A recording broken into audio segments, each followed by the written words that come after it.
Good morning friends. তো আজি আকৌ আহিলোঁ আপোনালোকৰ মাজত নতুন এটা ভিডিঅ'লৈ। আশা কৰোঁ সকলোৱে ভালে আছে। তো আজি আমি কথা পাতিম SSC GD 2025 যিখিনি মানে চিলেক্টেড হৈছে কেণ্ডিডেটখিনিয়ে মানে চাকৰি লাভ কৰিছে 2025 SSC GD তেওঁলোকৰ ওপৰত।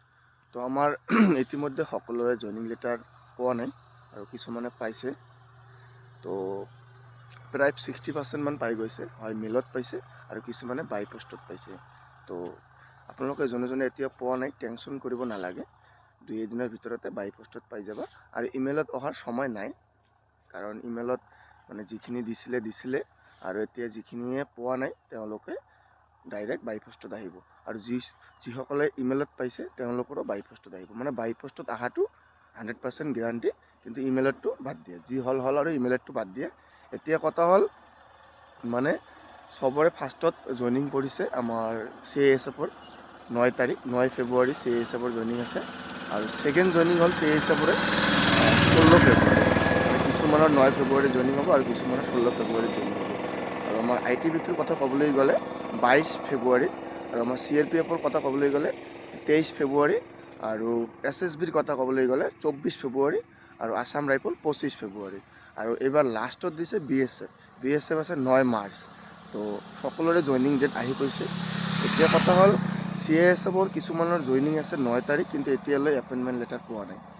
মানে এইখিনি অলপ দিগদাৰ হ'ব, কাৰণ মোৰ জইনিং আছে 16 তাৰিখ। মই ইমেইলত পালোঁ জইনিং লেটাৰ, পৰহিয়ে পাইছোঁ। তো এতিয়া কথা হ'ল মই যোৱাকালি টিকেট কৰিছিলোঁ 13 তাৰিখত। মানে মোৰ জইনিং পৰিছে মানে ট্ৰেইনিং পৰিছে ৰাজস্থান বেহৰুৰ। তো মই দিল্লীত টিকেট কাটিলোঁ, কোচবিহাৰৰ পৰা দিল্লী।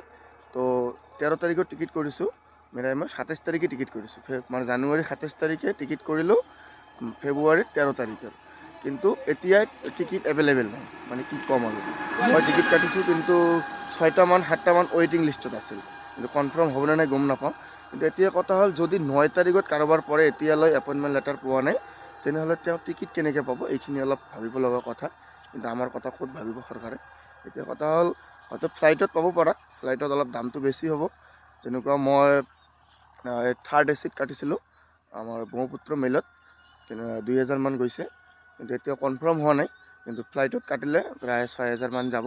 কিন্তু আমাৰ ওচৰে পাঁজৰে ফ্লাইটটো থাকিব লাগিব। মানে আমাৰ এইফালে যাব লাগে, এতিয়া গুৱাহাটী গৈ ফ্লাইটত উঠিব লাগে, নহ'লে এইফালে ৱেষ্ট বেংগলত গৈ ফ্লাইটত উঠিব লাগে। তো মানে ওচৰত ফ্লাইট নাই। আৰু আমি যাত যাম, আৰু ৰাজস্থানতো এইফালে ৰাজস্থান য'ত বেহৰুৰ তাতো মানে ফ্লাইট নাই। এতিয়া তাত নামিবলৈ হ'লে নিউ দিল্লীত নামিব লাগিব। তো দিল্লীত নামি আৰু ইফালে আৰু 150 কিলোমিটাৰ যাব লাগে। তো ছেম আমি সেইটো নকৰি আমি ট্ৰেইনেৰে যাম, কিন্তু ট্ৰেইনেৰো তাত ডাইৰেক্ট ট্ৰেইন নাই। আমি মই কোচবিহাৰৰ পৰা দিল্লী যাম, দিল্লীত নামি হয় ট্ৰেইন দি যাম। এটা আছে নাৰনুল ষ্টেচন, সৰু ষ্টেচন, দিল্লীৰ পৰা ট্ৰেইন পায়, দিনত 2খন যায়। আৰু নহ'লে বাছ দি যাব লাগিব। আৰু দিল্লীৰ পৰা বেহৰুৰ আৰু 150 কিলোমিটাৰ হয়। এতিয়া কথা হ'ল আপোনালোকৰ যাৰ অহা নাই টেনশ্যন কৰিব নালাগে। হয়তো যদি CISFৰ কাৰোবাৰ 9 তাৰিখ জইনিং আছে, কিন্তু এটাই প্ৰব্লেম হ'ব, জাষ্ট যোৱাৰ প্ৰব্লেম। আৰু ডকুমেণ্টৰ কথা ক'বলৈ গ'লে ইমানো ডকুমেণ্ট নালাগে। মানে যিখিনি তোমাৰ মানে মেডিকেল দিওঁতে ডকুমেণ্ট ভেৰিফিকেশ্যন হৈছে সেইখিনিতো লাগিব, সেইখিনি বাদ দিয়া সেইখিনি তোমাৰ লগত আছেই। এতিয়া কথা হ'ল নিউকৈ কি লাগিব? এপইণ্টমেণ্টৰ লগত 3খন আহিছে, 3খনৰ ভিতৰত 4খন আহিছে। 4খনৰ ভিতৰত 2খন তুমি তাত গৈ ফিল আপ কৰিব পাৰিবা। সেইটো কোনো মানে মেণ্ডেটৰী নহয় যে আমাৰ ইয়াৰ চাইন লাগিব, এইটো কোনো কথা নহয়। এতিয়া কথা হ'ল 2খনত মানে চাইন লাগিব। এইখনত আছে আমাৰ পুলিচৰ চাইন লাগিব, মানে লোকাল থানাৰ অফিচাৰৰ চাইন লাগিব, আৰু চিল লাগিব। এতিয়া কথা হ'ল লোকাল থানা ক'বলৈ হ'লে তুমি কিন্তু চকীৰ পৰা নল'বা। যেনেকুৱা চকী আছে, সৰু সৰু চকী মিলি এটা থানা হয়।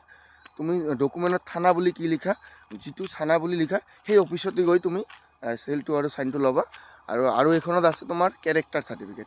কেৰেক্টাৰ চাৰ্টিফিকেটখন কি হ'ল, তুমি 2-3 বছৰ 3-4 বছৰ বা 5 বছৰ য'ত তুমি পঢ়িছা বা তোমাক চিনি পায় মানে তাৰ চাইন লাগিব। যেনেকুৱা আমাৰ স্কুল বা কলেজ, এনেকুৱা এজনৰ প্ৰিন্সিপালৰ চাইন আৰু চিল লাগিব।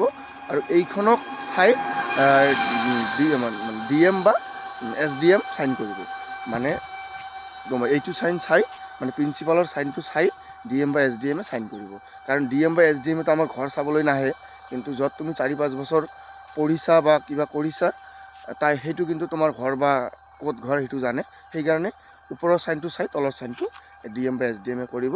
হয়তো আৰু DM SDM চাইন কৰিবলৈ গ'লে পুলিচ ভেৰিফিকেশ্যন লাগিব পাৰে। তো মইতো কৰিছোঁ, এতিয়া আণ্ডাৰ প্ৰচেছিং আছে, কমপ্লিটে হোৱা নাই, কিবা হয়।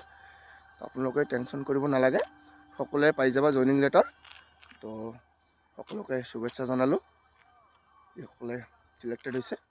আৰু ট্ৰেইনিংটো সকলোৱে ভাল কৰি কৰিবা, এইখিনিয়ে আৰু ক'ব লগা। আৰু কাৰ ৰাজস্থান বেহৰুৰ আছে কমেণ্ট কৰি জনাব, তাত গৈ লগ পাম। Bye bye.